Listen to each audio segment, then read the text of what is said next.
Reggaeneracija Radio.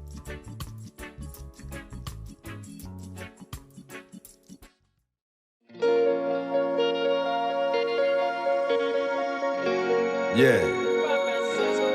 This is how we feel. This is how we live.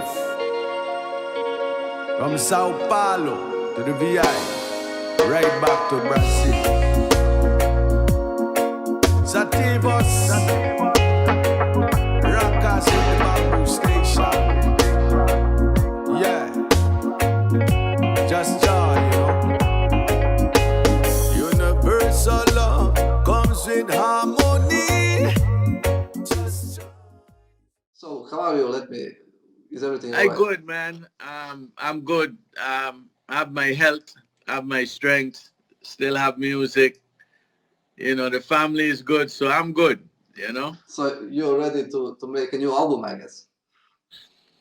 Well, actually, I'm here mixing an album for Tough Lion, mixing a song for him. Mm-hmm. We are getting ready to release some music by some artists we've been recording over the last, in the last year or two. Desiree's sister Kenya, a brethren who used to be the music director for for Ras Michael and his Sons of Negos. His name is Haile Israel. And I've been listening to some interviews you did with Ken. Okay. Spiritual Mind. I produced 2 albums for him because he's an amazing person. He's committed. He sacrifices a lot for other people, and he is really committed to educate people about spiritual history, cultural history, and he does it through music, and he's a prolific musician. So he came to the Virgin Islands, and he said he came to do music. He wanted to be in that vibration. So we did 2 albums. One is it's not jazz, but it's a vibe. It's a groove album, So because I wanted to capture that side of him. And then the next album is a straight hardcore roots album, and he has some interesting things to say, So we have a few albums we're gonna be releasing. I hope to release an album in March, maybe another one in May or June, and then in June I'm gonna start on the next Bambu Station album. So that's a future project. I've been wondering. It's some of the questions I prepared for you. Well, okay. Why there is such a long pause between the albums of the Bambu Station, and the thing is, I don't know, is it because of the pause, but the albums are great. Yeah. We have been for like 10, I'm gonna say for about 10 to 12 years straight, we were in the studio every day. Like, we have 7 or 8 albums that we produced that we haven't released, So we actually had a meeting on Friday night. and so we decided, hey, okay, we got this work, let's put it out and let's get back to work. Some of us have several children, and being on the road is hard on family life. It's hard on your, being there for your children, being there for your family. And, you come up on this, I came up on it and you know, several members in my band. Like my drummer, he has two daughters. The last one just graduated in June. You know, so I have a son that just graduated a year ago, and I have two more now going into high school. So, you know, it's like you're out singing the music, and you're sharing with people, and you fighting for certain causes, and you performing the things you believe in. So in other words, you're out there trying to save the world, and your children are falling between the cracks. Yeah, I know that. Yeah, You know, and I grew up without a father, you know, and the one thing I refuse to continue, even if I'm doing something positive, it's not like I've abandoned them. It's just that hard decision. You make children, you got to be there for them, you know. And so that has been the time between albums has allowed us to come off the road and do little side projects. Let me just interrupt you for a brief moment. Yeah, you said that you grew up without a father, so you were raised by your mother, right? No. No. No. I thought this because of in the song "Families of Joy," the introduction is you dedicated to your mother, as I understood it. So I was thinking, is he supportive so much of women? Because that is that I feeling that I had. You have been supporting women a lot, especially in music. Is it because of the women figure in your life, your mother who raised you? But you will tell me the story. Big time. Women. Okay, so at 3 months old, my mother was 16 years old when I was born, right? My father was 17. They don't know how to take care of a kid. They were kids, and they were living in New York City, you know. So my grandmother sent for me, and so I've been in the Virgin Islands since I was 3 months old, you know. And so I was raised by my grandmother and my 3 aunts. My aunts were, you know, they were teenagers themselves, you know, but they had to, my one aunt had to get a job in high school to help take care of me, you know. So it hasn't been lost on me. The greatest influences in my life has been women, by teaching me, by taking the time to teach me, to show me, to explain things to me, etc., etc. So, you know, you hear the thing that mother is the first teacher, but truly, I connect the problems of the world to our lack of celebrating women. We don't protect them enough. We don't honor them enough. We don't uplift them enough. You know, United States just has a president that was a sexist, misogynist, vile, condescending person. You know, so it just shows, and still, half of the voting population in the United States voted to re-elect him, you know? So yeah, that's troubling. So yeah, it's very troubling. And so, you know, a lot of my songs are about real life, you know. I was trained, I went to college and stuff, and I became a family mediator, a professional mediator, to help solve, to help people come to agreements, you know.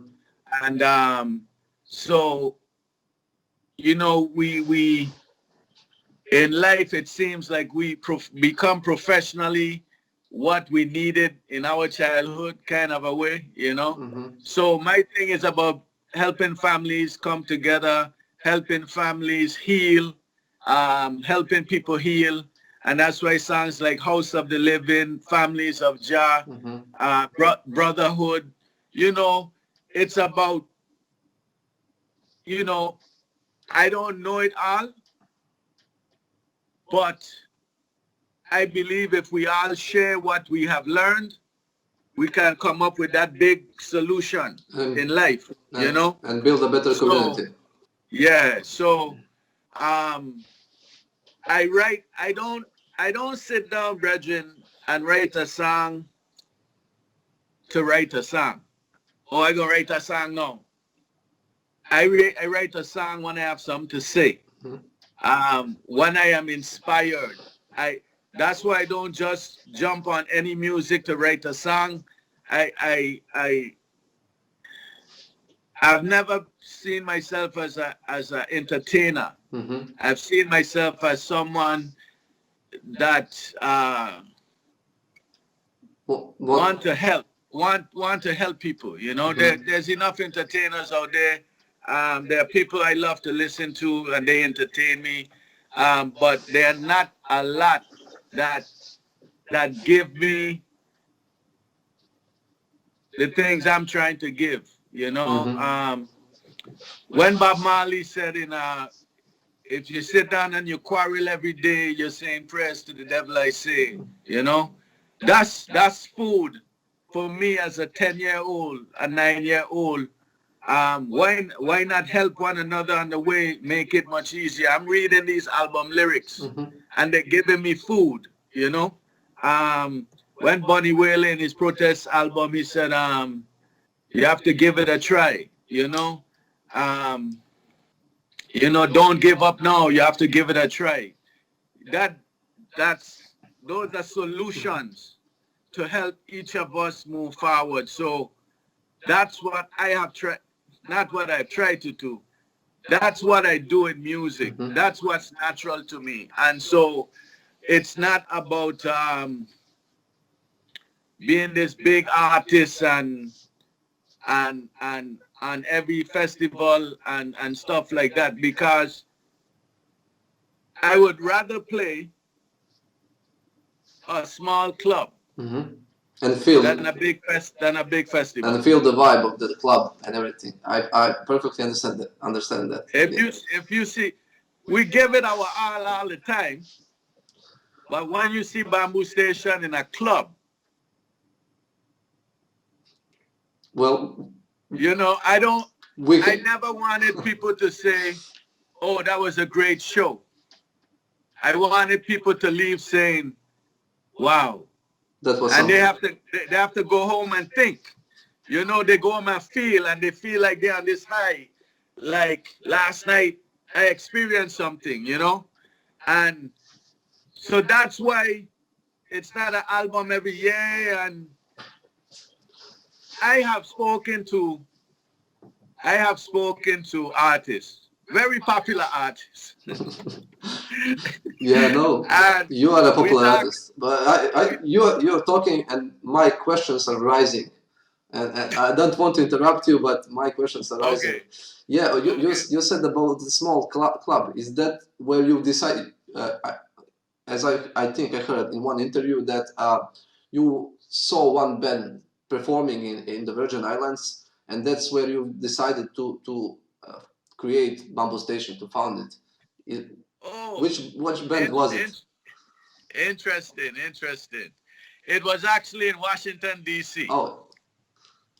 And I was in Washington, D.C. I had finished college, and I still didn't know what I wanted to do. I had a degree and still didn't know what to do, man. And we heard some music coming out of a little small place. It could only hold maybe 20 people. 20. It's a little camp. It was indeed small. And we walked in, and for the first time ever, I saw a band that called themselves Midnite. That's what I wanted to ask. Yeah. Incredible Midnite. We stayed for about an hour, there was about, including me and my partner, there was about 9 people in the club. But the vibes was heavy, you know. And I listened, and they played Bob Marley rhythms, and the singer Vaughn sang his own songs on the rhythms, right? And I said, yeah, that's what I want to do. I want to do me. I want to offer me. I want to share what's in my head.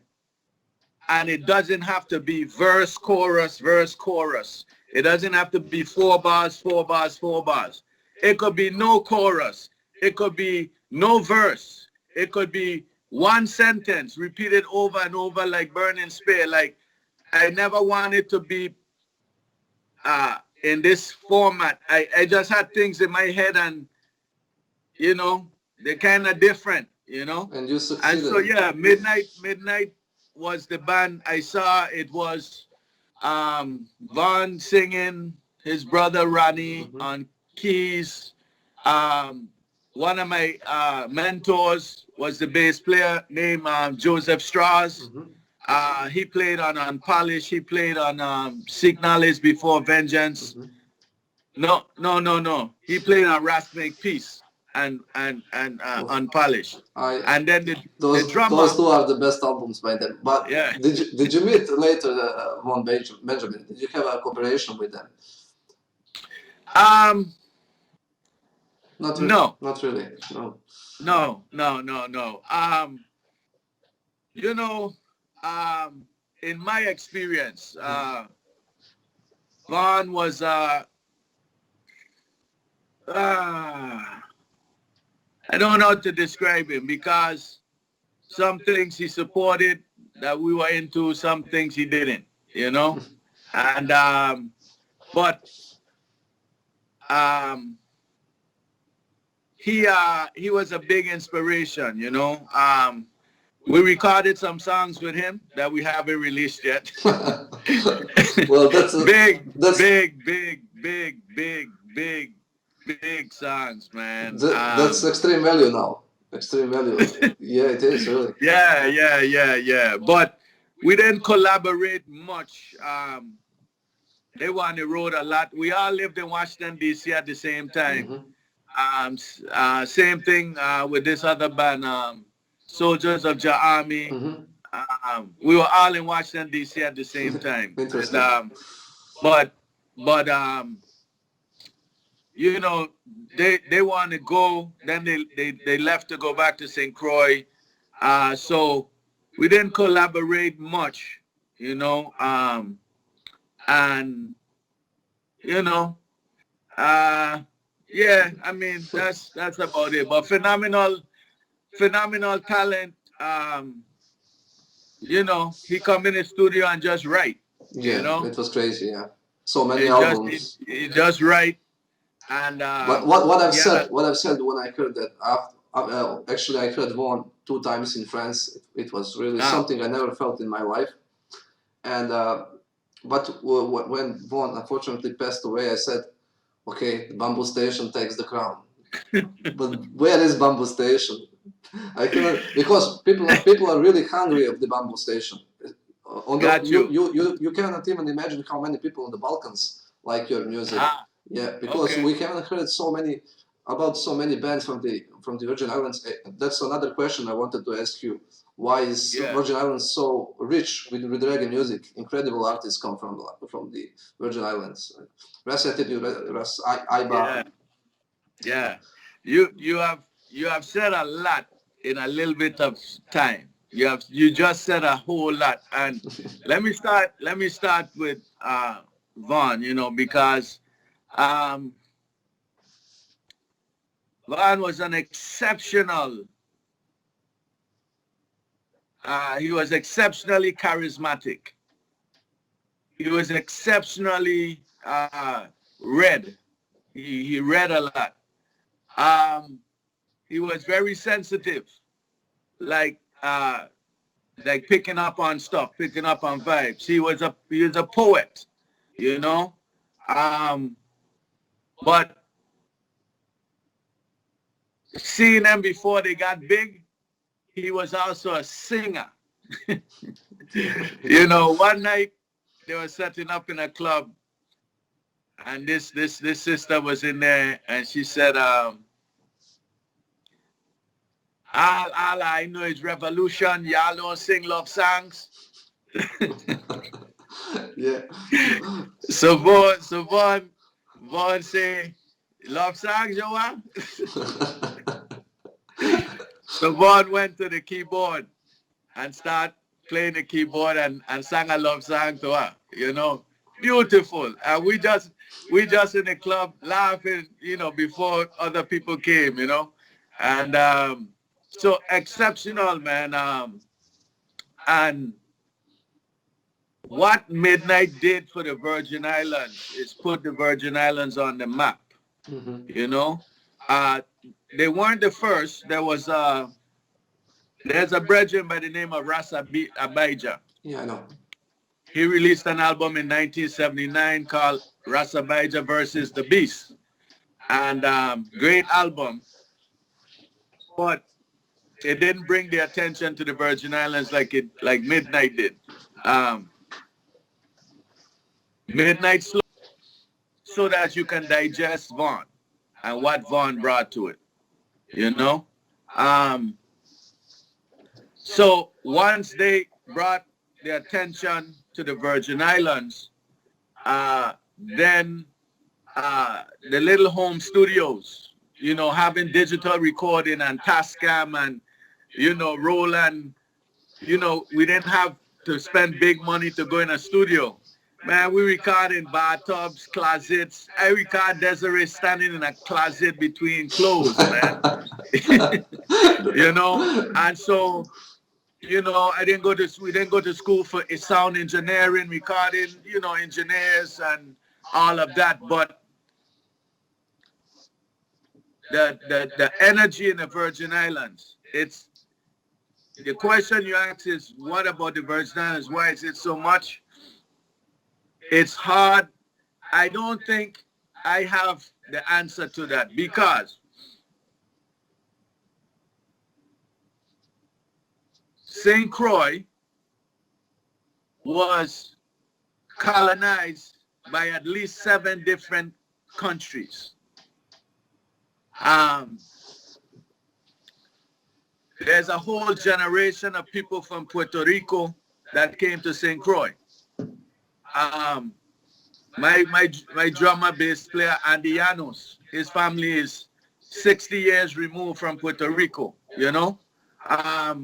So the Virgin Islands is made up of all the islands of the Caribbean.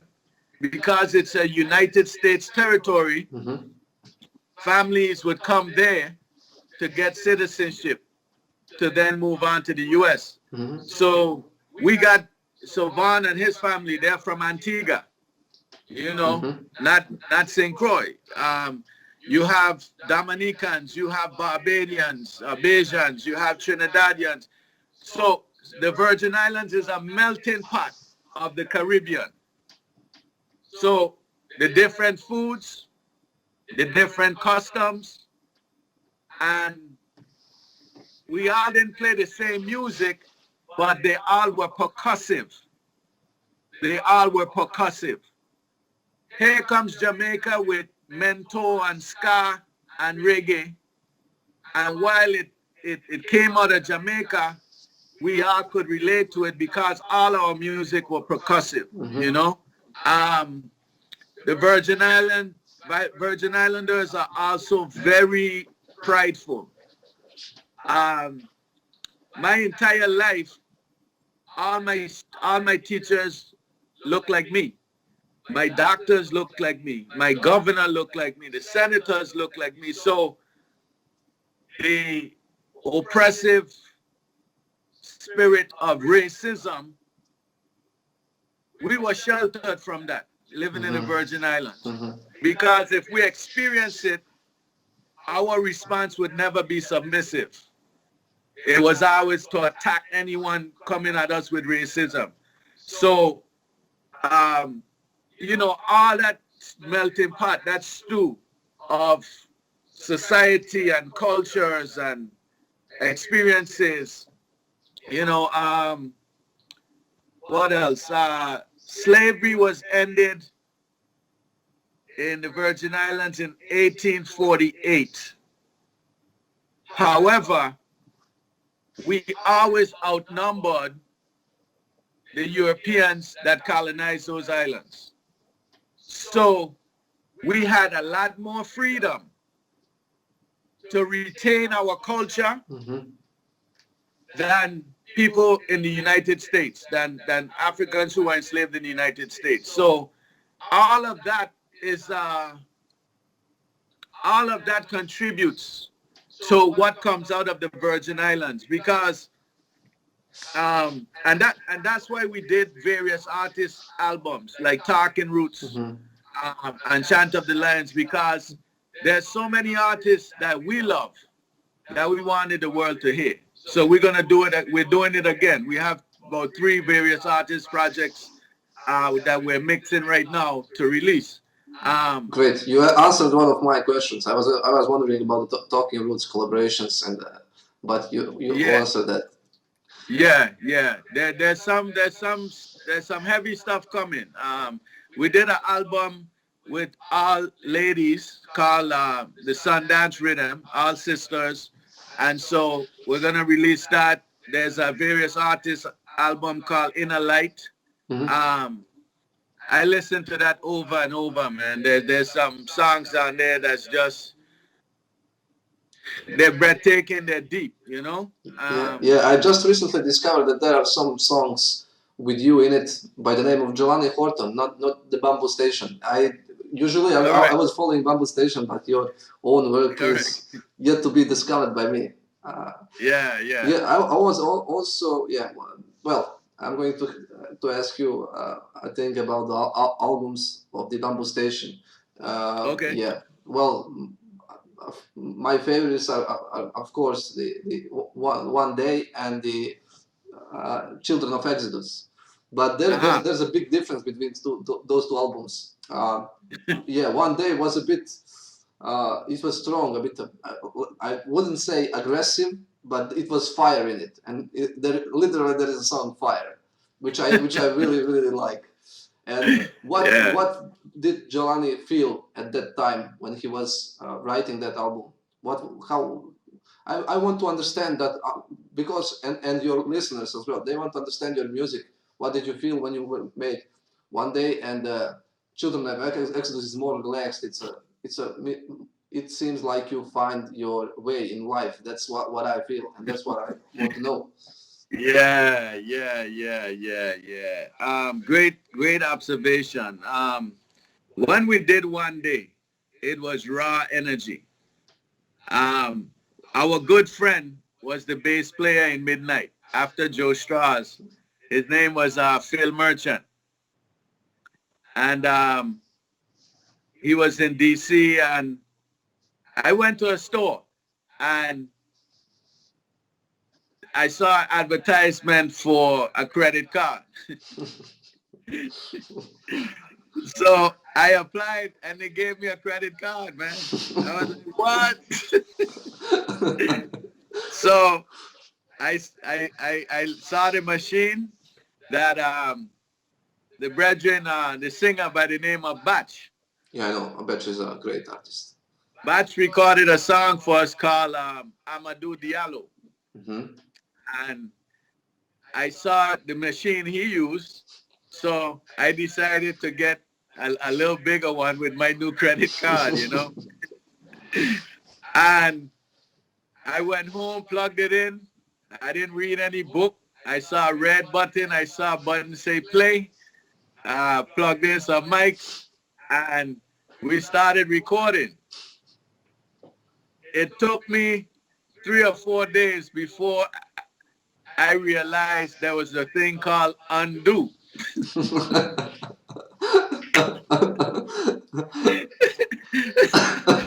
So several recording sessions, I said, nah, that didn't work. We have to do it again. And And then when I found the undo button, then we started to grind. And we recorded one day in about 2 weeks, me, Andy, and Phil. And Phil played bass for Midnite, but for one day album, he was drumming. And he did an excellent job. And so one day was raw energy, man. It was raw energy. It was just writing songs off of the energy. One time I went by Tough Lion's house and we walked in the house. And whenever I go somewhere and there are instruments, I love to touch the instruments because every instrument has a sweet spot. And I didn't go to school for music. I don't know. I don't read music. I don't write music. I feel music. And he had a bass in there. And I picked it up and I started messing with it. And he got on the drums. And right then and there, we started Gunsmoke. Right? Tough Line is outside smoking. Sorry. You mentioned one of our fans wanted to ask you just about Gunsmoke. Is it dedicated to someone, and what's the story behind it? So tell it now if that is. Okay, I'll go back to that. Yeah. But Tough Lion came in, joint in his mouth. He put his head in the door and says, "Yo, what's that?" We're like, "Nothing. We just make it up." He picked up the guitar and he just started playing, man. And we had a cassette recorder. I recorded it on cassette. I took it home. I turned it on and I wrote Gunsmoke. I wrote it based on what Tough Lion was playing on his guitar. You know, that's one of the things about Tough Lion. He tells a story when he's playing. He doesn't just play to say, "Hey, look at me." Every note says something, and I wrote it from that. Now, Gunsmoke is a song I wrote about St. Croix. You know, Families of Jah and Gunsmoke are basically one and the same, you know? And the things that were going on home in the Virgin Islands, sometimes it's hard for me to understand because we literally live in paradise, Reggie. We literally live in paradise. Like, if you don't have any money, you can go and fish. You know, you can get flour, oil, and make some Johnny cakes, some pate. Like, you don't go hungry in the Virgin Islands. There's someone always willing to help. We don't have snow. We don't have winter. The place is small, so you can get around without a car. You get on the street and you hitch a ride, and people pick you up. Like, so to see all of this violence, was very surprising. And, I grew up watching this cowboy picture named Gunsmoke. I don't know if you know it in Montenegro, but there was a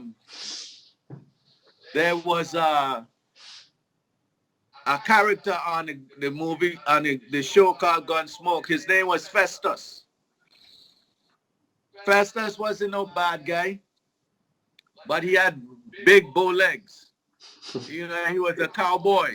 And I imagine these guys like cowboys, man. In paradise, you hear shooting and killing and so,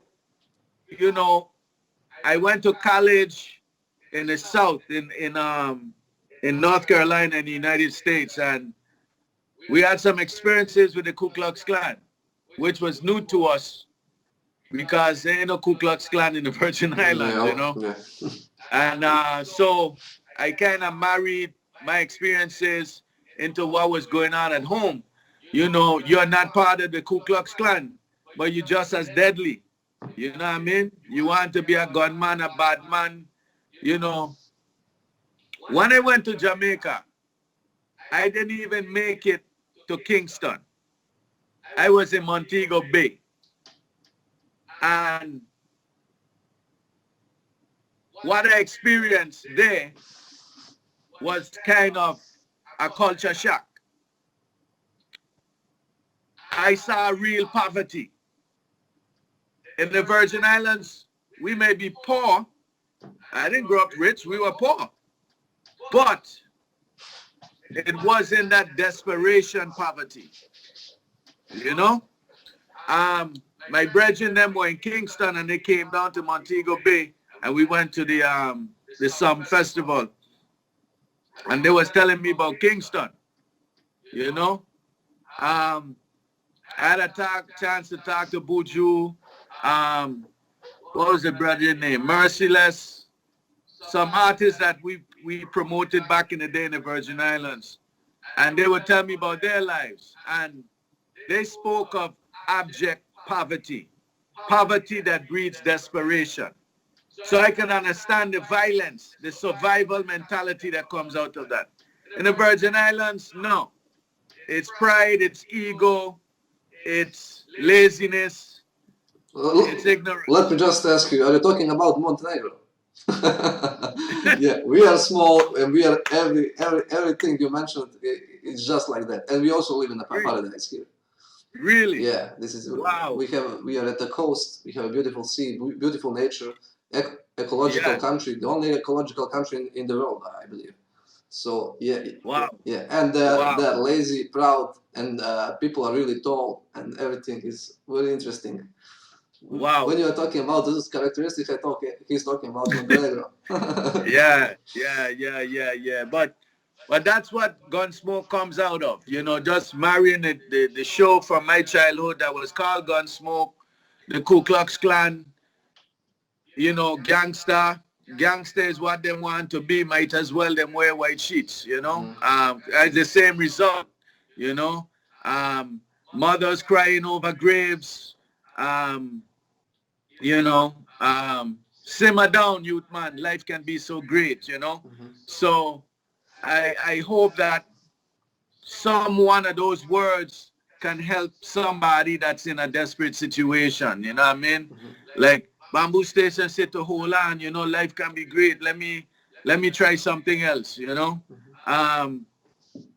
Yeah. So Gunsmoke was written specifically about the violence that was going on in the Virgin Islands, you know? And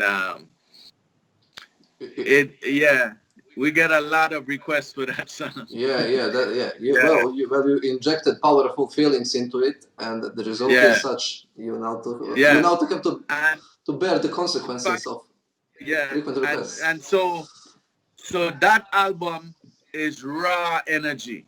That's me writing. I did an album before that, but that was my second time ever writing songs. You know, so it was very raw. Fire, about the Virgin Islands, raw. I did a song on there called Eyes of Men. Yeah. That's the name of your book as well. Yes. And it's, you know, it's about Malcolm X's wife and what she meant to our community symbolically, metaphorically, literally. You know, I was at work and the radio, I was listening to the radio and they announced that Betty Shabazz, wife of the late Malcolm X, has died. And I just wrote the first things that came to my head. And I took that and put it in a book that I'll be releasing. And then from that, the song Eyes of Men came out, you know. And so on the One Day album, everything just had to be meaningful. You know, I'm not into singing cliches. I'm not into the superficial kind of songs because they don't give me any satisfaction. I'm into the songs that people need to sit down and listen to, you know. So it's not for a dance club. It's for gathering. It's for vibing. It's for personal time, you know. On the other hand, Children of Exodus is about 10 years on the road, being on the road touring, you know. So you're tired, you're beat down. Some of the glow you had in your eyes have dimmed a little bit. You're more mature, you know. And it's a heavy album. I think we're gonna do a dub album for both of them, those albums. Jim Fox, Jalani Fox Studio mixed Children of Exodus, and Jim Fox. It's I had an interview with Harrison Stafford. He already mentioned Jim Fox. How good that guy is. Yeah, legend dude in the business, you know. But Children of Exodus is I produced most of the music on it, and I got just to explain it a little bit. It's really a tribute to Bob Marley's and the Wailers album Exodus. You know, that's why I call it the Children of Exodus. Like my band, the members of my band, we are the children that listen to the Exodus album. And so this is, thank you for that inspiration. And this is what you have put into us for us now to offer to the next generation, you know? So when I say times is dread, you know, I try to identify issues like Bob Marley and the rest of that generation did. But I'm also trying to offer solutions. So it's not just about talking about our identifying issues. It's about also discussing solutions and strategies, you know, to make things better. I have a thing that I always say, that it's how we live that's real. I did a song on that album based on that saying.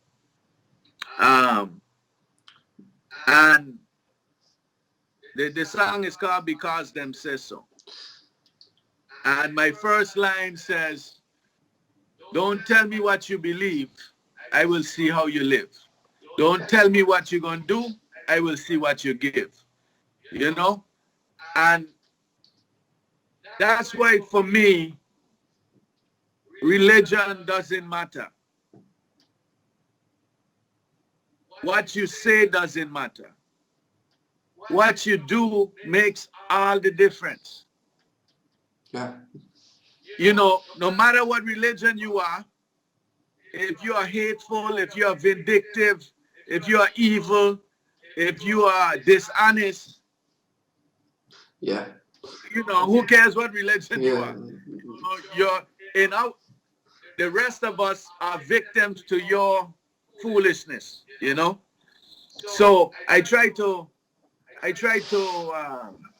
share that perspective, that really, really and truly, if you want to make a difference, is the things we do that makes a difference, you know. It's a deep thought. It's a deep thought, and that's what exactly you did with that album. Each Mama, try your best to turn your little boys into men. As a youth man, make them accountable for their actions then.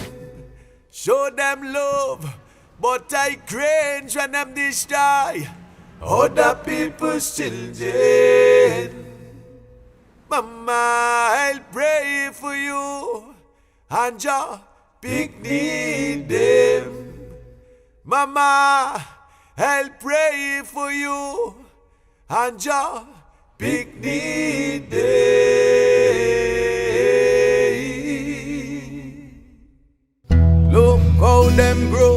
From good blood, them begot. Now them screw face, and I man can't hold us that. Trying to impress who and so that character out of work. But I hope one day they'll see just show, yeah. Cause we all know what they bring, but the parents' love got in between. Who them fool not ape and watch. But I hope one day they'll see just show, yeah. When a man make brethren but wrong don't imply fact. Sitting in the shadow shade, casting spell tantrums and plot.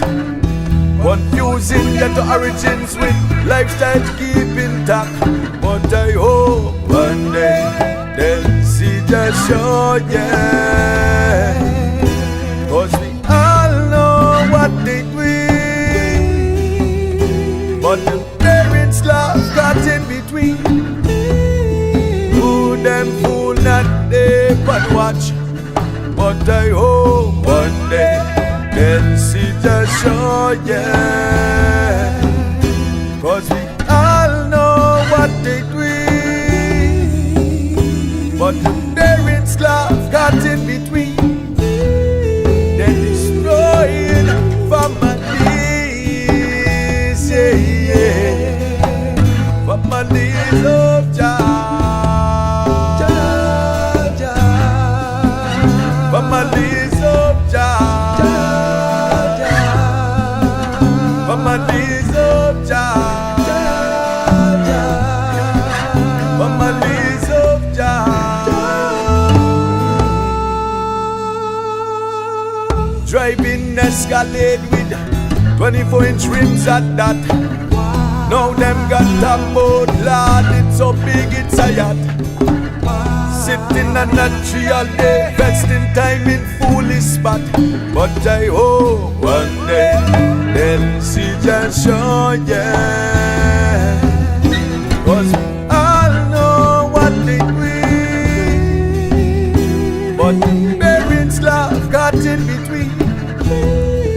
Who them fool not they but watch. But I hope one day they'll see just show, yeah. Yes, no fish net, yet them want to jump fish pot. And I plant no seeds, yet them harvesting man crop. Not for their survival, but for material greed and crop.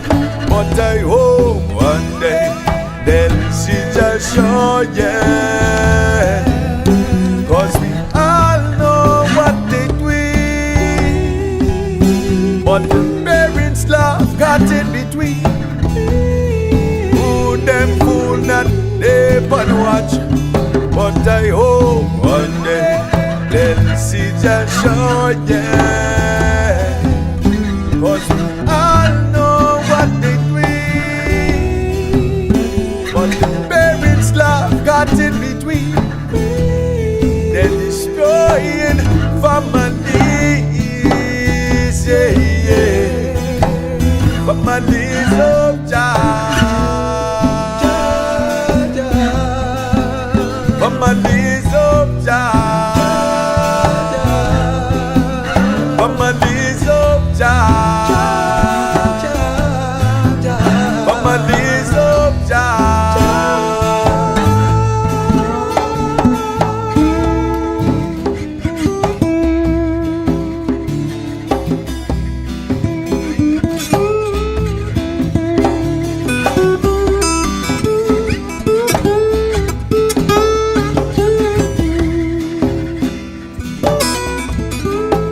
Families of Jah, families of Jah, families of Jah, families of Jah.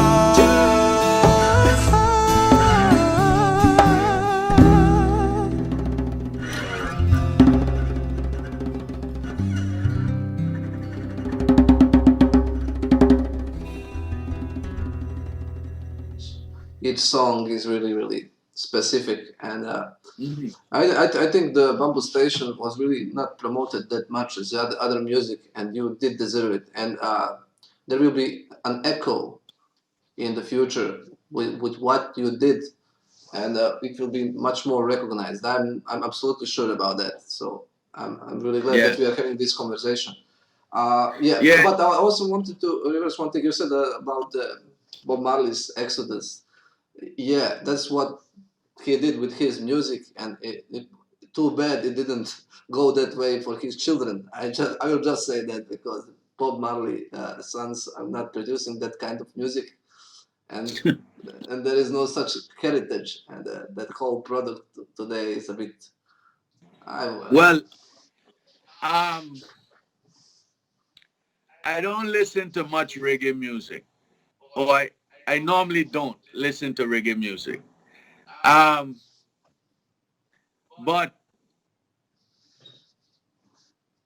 I would say that the one good thing is that his children have at least done positive music. At least. you know, you know, at least that's and everyone has to find their own groove. You know what I mean? Um, Now Stephen Marley did some albums. Yeah, did some albums. Revelation. Yeah. I kill Revelation, man. But I kill it, kill it, kill it, kill it, kill it. I swore. Um, I think it's Old Slaves. Look at my face. Is it a match for yesterday? Um, the beginning of the song sounds like a sample from Bruce Lee's movie Enter the Dragon. And, I don't know if that's the sample, but it sounds like it. And that's the thing I loved about that album. It's rutical, it's powerful, it draws from different influences. Um, so I can't say that I've listened to the So, other brothers and what they've been doing. I mean, I think Damian Marley is yeah, he has his own way. You can deny it. It's a different type he of is vibe, but he has his own way. yeah he's a phenomenal vibes man. You know what I mean? Everything he do is vibes. And even the stuff he did with the rapper Nas. Yeah, You yeah. know, um, is vibes. Great singing. So, you know, Yeah, yeah, yeah. And from Stephen Marley, I also like the Mind Control, but after he turned to Raga Marley, that's something that destroyed my belief in him. Yeah. And let me.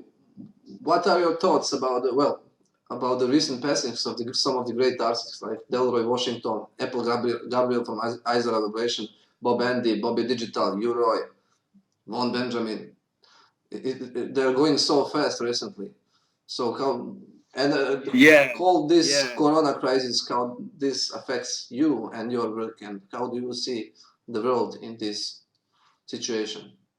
Yeah. That time comes to all of us, and we don't know how it is, how it's gonna be. Um, Sometimes I'm totally in awe of those singers that's been doing this for 50, 60 years. Musicians. I'm in awe. Of what they have gone through, what they put up with. Um, you know. So you take note. You take note and look at people's legacies. I had a chance to sit with B.B. King and his staff. Um, I did some work for them as a technician, and they pulled me into the VIP, the green room.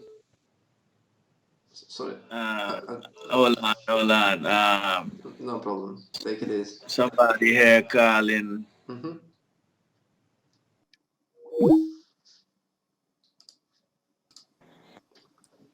Sorry about that, No Bridget. problem, no problem.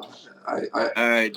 Somebody called, and I didn't know how to switch over, but no problems. I yeah. can edit the video and everything. So Okay. With the coronavirus and the state of the world, more than ever, we have the opportunity. More than ever, we have the opportunity to understand the world we live in. And the more we understand, the more overwhelmed we can be, because it is overwhelming. When you start to learn about currency and how the currency system works and the scheme that they do with money, and how you're like a hamster on a wheel, just spinning, During the coronavirus, the millionaires have made a lot more money. Yeah. Like you can't get upset with them because it's business. Like, they are doing the things they need to do to make money. But the more you learn, the more you see how crazy the system is set up. I see things in like in classes. I see the rich. I see the middle, and I see the poor. I don't really see the race. The race is not the issue. It's about resources,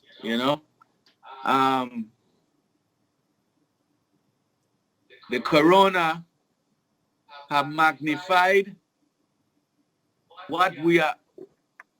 It has magnified how we are living and how we are dependent on certain things, And it has shown us we can live a different way, Look how many companies had to adapt to being virtual. If more companies were virtual, there'd be less pollution. There'll be less people needing to call in sick. We can live more meaningful lives if we work virtually, because you're at home more, you don't have to spend money to commute to work, So I think the corona virus being here now, like shutting down the planet like this. New world order, maybe. Will it be a new? Well, I don't think that has changed because there are a few groups that have been in charge all the time.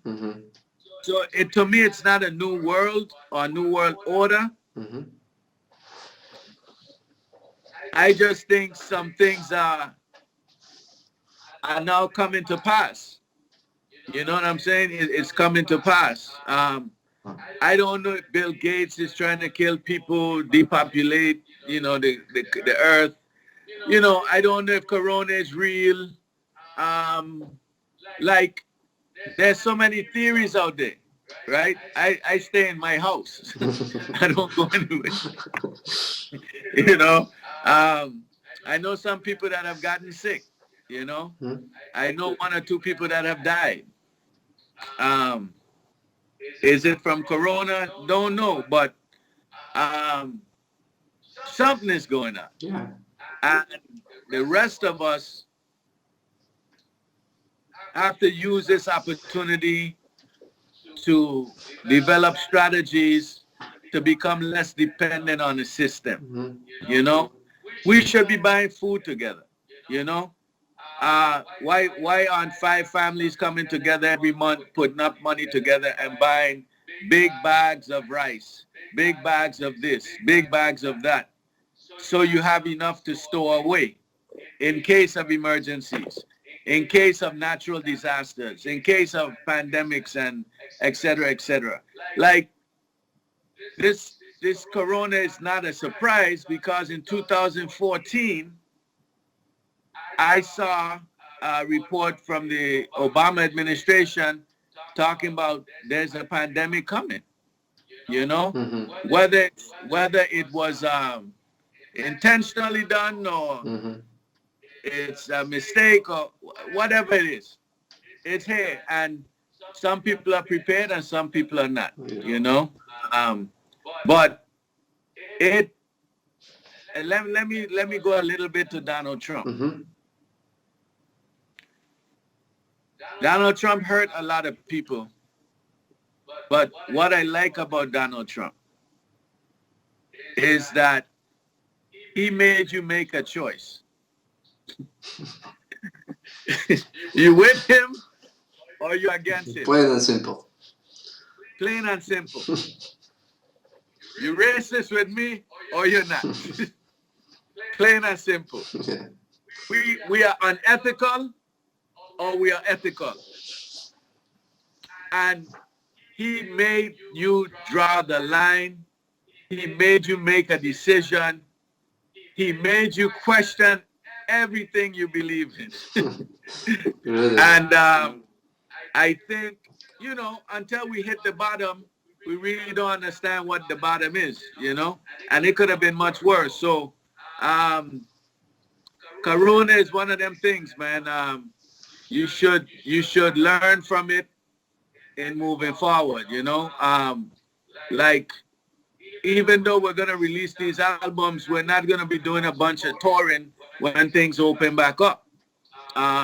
Places, wood tours, Eastern Europe, Africa, um, Africa, Eastern Europe, some Western Europe, but So, we're not gonna be on the road just on the road, so, you know.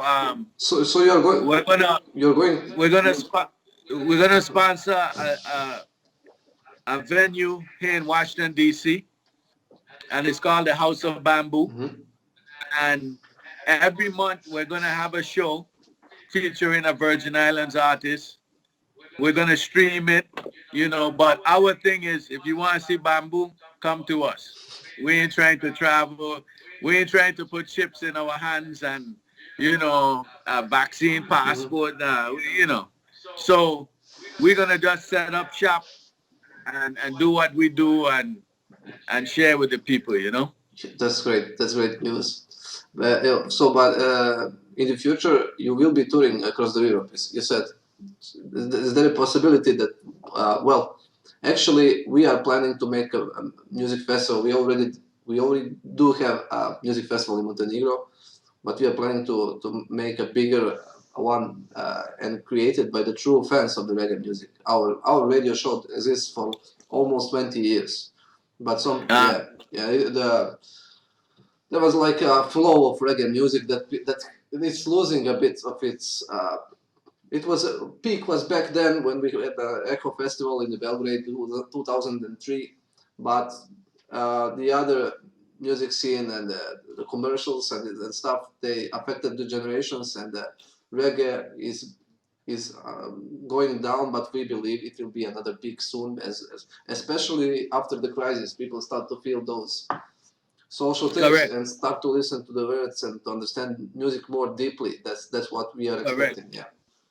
Correct. So, correct. And we are going to make them listen to it. That's our plan, and that's what we are investing in it. Our own money and our philosophy, and our whole radio show. It started as radio show on the national frequency radio back in 2002. But we moved away from it and created our own online web radio, which is it's being broadcasted across many networks. We have like 10K listeners on a monthly basis. It's pretty good. There's nice. Yeah, nice. In terms of the listeners, we have a lot of them. So we are trying to out of passion, as I believe the same thing that you do. You mentioned that you're a producer. You're also a family mediator, and so you are into music just by the feelings. That's the thing I felt all this way. So we are doing the same thing for the music. We so much love. So especially I'm completely into roots music. Well, the idea is one day to see Bambu Station performing in Montenegro as well. That's one of my strong wishes that I have, and I'm a man who really goes and finishes things. Might be sometimes slow, but I'm always up to any task. So I really Yeah. I have one request. In our coming to Montenegro, I would like an opportunity to share with those who couldn't afford to come to the show, to meet children, to meet families. I think we lose, at least for Bambu Station, we are into culture and customs. So we want to learn about the culture and customs of Montenegro. And we want to share ours. Because that's what we love to do. And we know that the more you understand other people, the less violence there's gonna be between people. You know what I'm saying? So when we go places, especially when we travel far, we like to leave 2 or 3 days to do things, you know, to visit. We go to prisons. We performed in prisons. We go to drug rehab centers. We perform there. One time we sponsored a basketball tournament. We played in a tournament, you know. How that ended? You know, but it brought, we did that in Hawaii. It brought the community together outside of just a show at a club, you know, a show in a theater, you know. So if at all possible, to connect with the people of Montenegro, because when you're standing on a stage, people are looking up at you. Yeah, you want to be between them, to feel them. Well, there's a different feeling when you're looking people eye to eye. When they're looking up at you, you're on a pedestal, like you're bigger than life, you know? When you're down on the ground with them, different vibes, you know? And as a family mediator, I'm into strengthening families and building families, you know? So we look forward to that, man. Wonderful, you know? wonderful. I'm glad that you are willing to accept my invite when I make it one day. So that's great. Well, let me know about this interview. We should end it soon. But I wanted to ask you just current band members. Is Tough Lion still a part of the Bambu Station? Yes. And the other members who are currently present? I have two or three musicians that switch in and out. But Tough Lion, we have Andy Llanos, we have Matt Miller, we call him Swamp Guinea. You know, Matt is from Washington, D.C., and his people are from the Gullah people in South Carolina that formed a free community during slavery down there. That's why he called himself Swamp Guinea. You know, so, you know, basically the same members, you know, Cat Mitchell on keys, you know. So when we go out again, you know, it'll be the same faces or maybe a new face here or there, but same folks, you know. Because it's like one time a promoter was trying to bring Bambu Station to Africa. I think it was Senegal or Mali. And so they asked me a question. They said, if I come with no other members, is that Bambu Station? And I said, yeah, I am Bambu. It's my band. You know, I could say Bambu Station wherever I play. He said, okay, well, we'd like to have musicians and then have you singing. And I was like, I'm not feeling that, you know, because my drummer's job is not to write songs. His job is to bring the beat. My bass player's job is not to write songs or to book shows. His job is to hold our groove. So now that I have there's an opportunity to go do a show, I'm gonna cut them out because you try and save money, and I was like, nah, because when I'm performing, Tough Lion taught me this. Mm-hmm. We were in Hawaii, and there were like maybe four bands playing that night. And they had a big horn section. There were like 10 people on the stage. and it was only 5 of us. And I was like, wow. This cost a lot. and Tough Lion said to me, he said, brethren, we don't play music.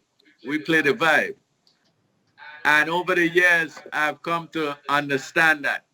When I turn to my left and my right, and I see my brethren with me, and we in Montenegro, singing what we feel and playing what we live and sharing our experiences through music, I can't be paid enough for that.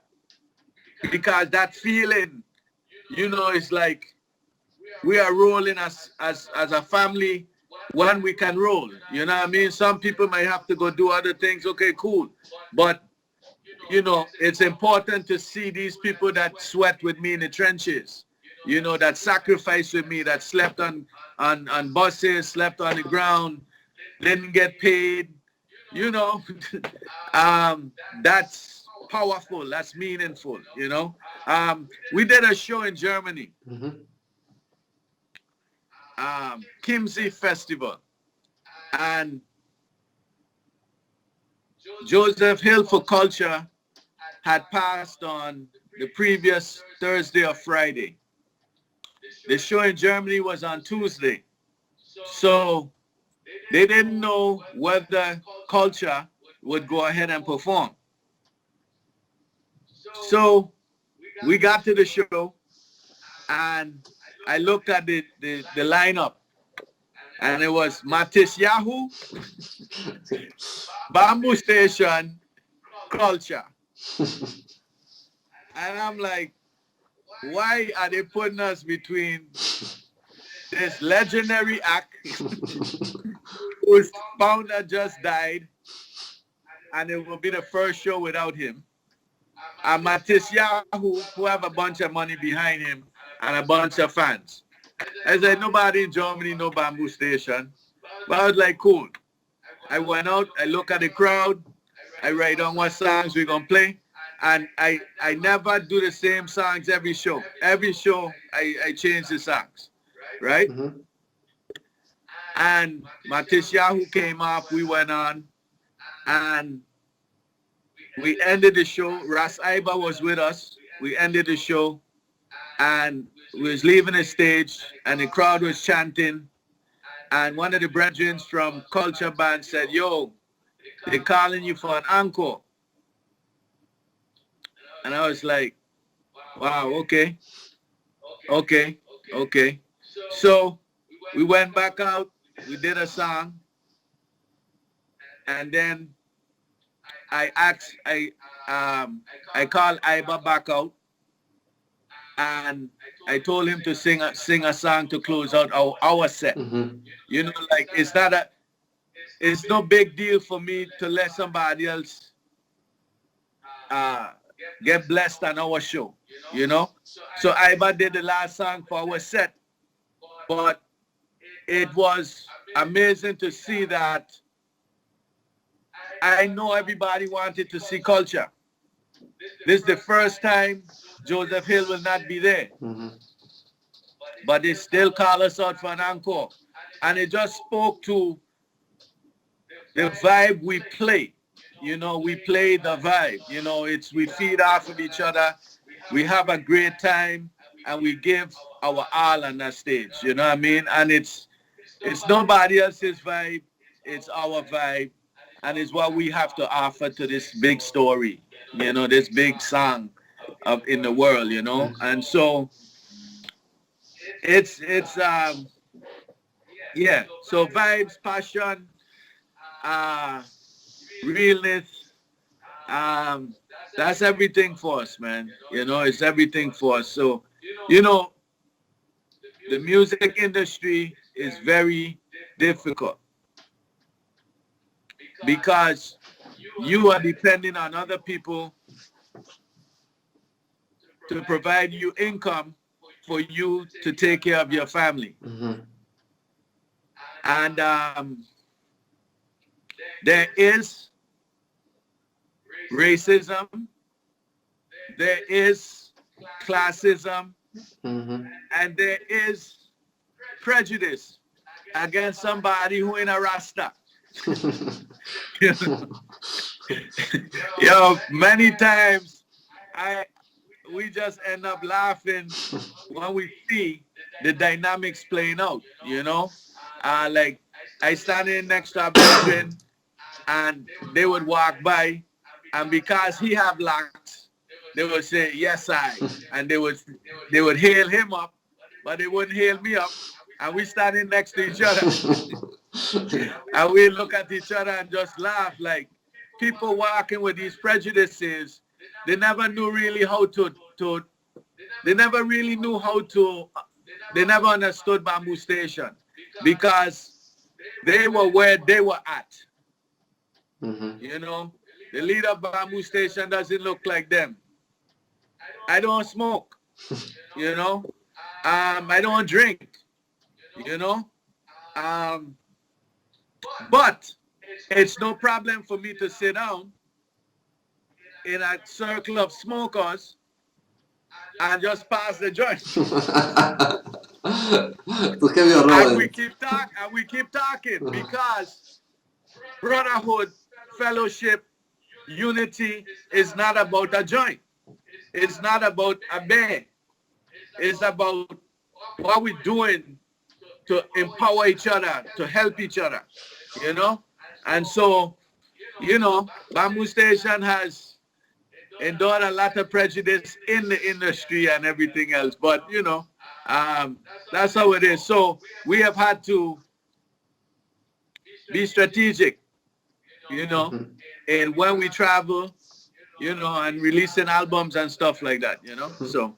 But I wanted to ask you, when can we expect new album? And can you just tickle our imagination a bit? What it's going to be?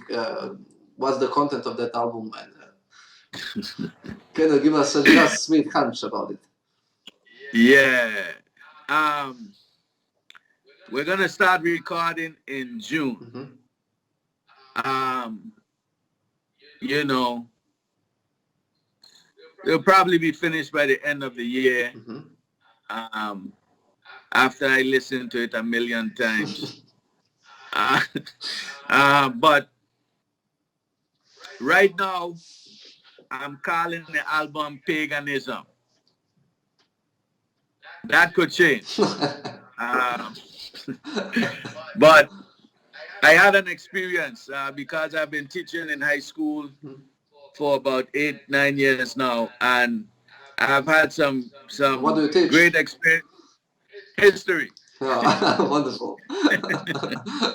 History. I've had some great experiences with these students, man.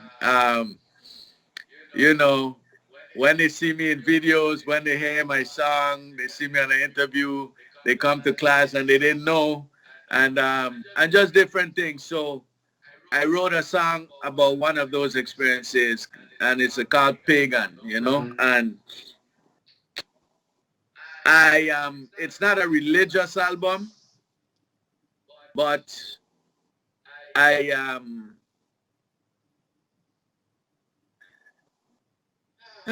what can I say it's about? It's about coming together. It's about challenging the things we believe and why we believe what we believe. Unity, coming together.